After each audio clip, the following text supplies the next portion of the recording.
Hello, reading friends, and thanks for joining me for the E tag. All about the letter E, and Earnestly Eston is a double E, so I'm double excited to do this tag. I was tagged by Jim's Books and Books, Reading and Stuff, and I believe Jim's Books originated this tag. So yeah, E tag, the E tag. This is all the questions around the letter E. And Jim's book says at the beginning of the tag, the first rule of the E tag is there are no rules, and that is also the second rule of the E tag. So my understanding is you can kind of adapt the questions as you saw fit, the E questions, but I actually kept the questions, I believe, as they were in the original tag. So anyway, let's just jump into it and see what we have for the E tag. So E is for elephant. What is the biggest book you have read this year? So I looked through the books that I've read this year. We're only halfway through the year at the time that I'm doing this tag, but I'm pretty sure the winner here is Little Dorrit by Charles Dickens. I'm also wearing this t-shirt, Little Dorrit, that's available on my Teespring store of Little Dorrit. I love this t-shirt. I will put a link down below if you want to check that out in my Teespring store. But Little Dorrit, I listened to this, and this was about a 40-hour listen, so it was a pretty significant time commitment to listen to Little Dorrit. And when I looked it up, what the print length of it is, it's 700 and something pages. So that kind of barely beats out the Third Reich in Power, which I read earlier. This work of nonfiction is right at 700 pages, but I think Little Dorrit is going to win this one by the nose as being the biggest book I've read so far this year. I did also read 3 different novels, the last 3 actually in the Dune series by Frank Herbert. So if we're going to take that series as one clump, it might be a winner, unless I get around to reading the 3rd volume of the Third Reich at War, which is the 3rd volume of this history of the Third Reich, in which case it would probably come out on top. So yeah, E is for elephant. Next we have E is for English. Who do you consider the greatest English novelist? So I thought about this like English as opposed to, because of being an American, I typically think when I hear English, I think of the language. But I believe the spirit of this question is English as in being from England. So I'm going to go with that interpretation. And this one's kind of difficult for me because I'm terrible at like ranking favorites and things like that. But I probably have to go with Charles Dickens. Again, I read all of the Dickens novels. Charles Dickens, perhaps the greatest English novelist, at least, from the 19th century. Then I thought about also, I also love George Eliot and Jane Austen, and there's several others that could be mentioned in that sort of company.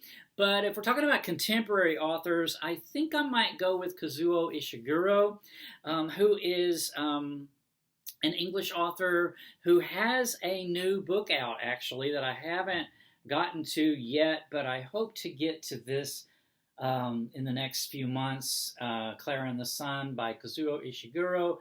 I've read The Remains of the Day, Never Let Me Go, The Buried Giant. He won a Nobel Prize for Literature, and he's just a great storyteller, I think. I love his sort of style. So that's who I will go with. Those several options are who I'm going to go with for the greatest English novelist. So the next one, number 3, is E is for Elantris. What is your favorite book or series by Brandon Sanderson? So I haven't read any of the books by Brandon Sanderson, fantasy books, fantasy novels. So I looked those up, and I don't even know where to start. So viewers, if you guys have a recommendation of which book to start with by Brandon Sanderson, I'm very interested in getting something read by them. So for the favorite book or series by Brandon Sanderson, I'm just going to pick Elantris. I believe that was his first novel. So that's where I would be tempted to start if I was going to read And I do plan on reading some work by Brandon Sanderson. So next we have E is for experimental. Have you read any experimental books? So experimental, there's some really experimental books. This one to me felt kind of experimental. Lincoln in the Bardo by George Saunders. I've read some others I think that might fit this category, but there was some of the way this story was told. This was Abraham Lincoln at the death of his son, goes to visit him in this sort of midnight visit to the cemetery that is inhabited by lots of otherworldly spirits there. And the way this story is told is through others. So we get even the story of the ghosts, the spirits are told by each other. Like no one tells their own story. And the story of the death of Willie, Abraham Lincoln's son, which happened as a historical fact, is told through different biographies and eyewitness accounts that were in the press and the newspapers and things. So it's just a sort of an unusual way of telling this story in this novel, and I just found it wonderful. So I enjoyed reading this so much. This picked up the Booker Prize that year. I believe this was 2017 this came out, something like that. I could have that wrong. So anyway, Lincoln in the Bardo by George Saunders. Next we have E is for ebooks. Do you prefer physical books or ebooks? So if you see my channel very long, you see I read a kind of a mix right now, but historically I've mostly read ebooks. I did a video on this a while back, and I will link to the video down below about why I prefer really reading in ebooks. Ebooks for practicality, like the actual act of reading and absorbing the material, making notes and things like that. Ebooks to me are more convenient. However, there's more to books than just reading, the actual physical act of reading. And for that sort of emotional, sort of other sort of tie to books and things, the physical books have a great appeal. So I like both, but overall, if I were just going to pick up a book to read, it would most likely, historically, be an ebook. Okay. E is for Esten. Esten. So E, this question is if you have kids or grandkids or pets or people in your life whose name or whose name or whatever begins with the letter E. So Esten, earnestly Esten. I thought I would just mention here about why I came up with the name of this channel this way. Esten's actually my real middle name. It was my grandfather's name and also my father's middle name, and it's my middle name. And then earnestly Esten. Earnestly is actually from the play, Oscar Wilde play, The Importance of Being Earnest. The Importance of Being Earnestly Esten. And so I chose that title, but Esten is a family name, and it is part of my name. Most people don't actually in real life call me Esten. Most people call me William or Bill, but nevertheless, Esten's there in my name, and I love it. So earnestly Esten, the letter E, double E. E is for elf. What is your favorite fantasy creature? I gave this a lot of thought. Fantasy creatures are so, they can really capture the imagination. Over the last year to 2 years, I have really been fascinated by doppelgangers, and I read this book called You Again, which I chatted, and I will link down to the chat to this below, that features a woman's doppelganger. The doppelganger is from an earlier version of herself, but I think doppelgangers are so interesting as, whenever you see yourself coming towards yourself. It can be extremely creepy. It depends on sort of how it's presented in the work of fiction, but it can be creepy or it can just sort of be sort of philosophical. And so there's lots of ways to approach a doppelganger, and I just find them fascinating. So I'm going to go with doppelganger as my favorite fantasy creature.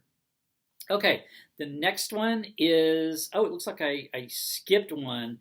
E is for exploration. What is your favorite travel book? Okay, this one, favorite travel book. I don't read a lot of travel books, but I am going to go with Star Maker by Olaf Stapledon. This is the the sort of the thumbnail I did when I did the chat, which I will link to down in the details below. The character in this book goes on sort of a dream sequence where he visits planets and inhabits encounters extraterrestrial beings all around the universe. It's just so philosophical, so spiritual, such a great read. I've read this a couple of times, written in the 1930s.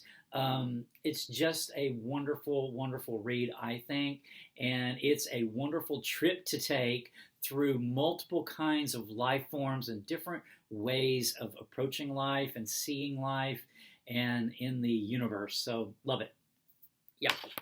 All right, so let's see. What do we have next? E is for extraterrestrial, sort of still on that topic, I guess.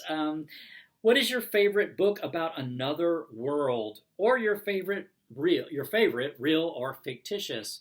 I gave this quite a bit of thought, and I decided to settle on the Mars series, the Red Mars series by Kim Stanley Robinson. This is due by me for a reread. This is all about the terraforming and human inhabitation, sort of human colonization of Mars, and this is really an imaginative look at what that might look like. As you know, we're pretty fractured here on Earth. Humankind is pretty fractured, and we would take a lot of that kind of division and sort of those fractures with us at this point if we were to start colonizing another planet. So I'm going to go with Red Mars, Green Mars, and Blue Mars, this trilogy, this Mars trilogy by Kim Stanley Robinson, to be one of my most enjoyable books I've read that concerns the extraterrestrial. Okay, finally, I've got E is for Exodus. What is the most interesting book you have read about an Exodus? So Jim's books talked about the book Exodus by Leon Uris on his response to this tag, which I thought was really interesting because that's one of the first books I read that was a grown-up book. And I was at the library. My grandmother used to take me to the library, and I was reading a lot of middle grade stuff because I was still pretty young. And I got Exodus by Leon Uris. I saw it there, and it sounded so kind of interesting to me. And I asked my grandmother, can I check this one out? She was like, sure. And so I got that one, and I felt kind of grown up reading Exodus by Leon Uris. But actually, my favorite, really one of the most interesting Exodus stories that I've read is this one, The Wandering Earth by Lucy Shin. This is a Chinese science fiction writer, and this novella came out a few years ago.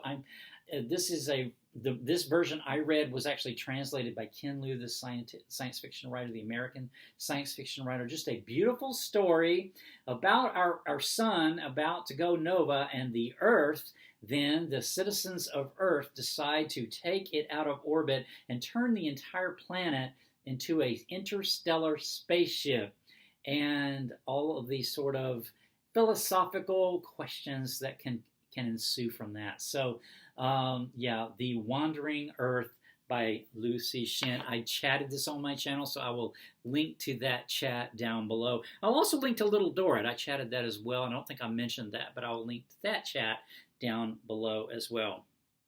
Finally, to wrap up is a who am I going to tag? I don't know who to tag. I never know who to tag on tags. E is for everyone, so I guess I will tag everyone. I would especially like to hear from viewers, that you might not have a channel, you might not do videos, but you can still drop some of your responses down in the comments below, and I would love to see those.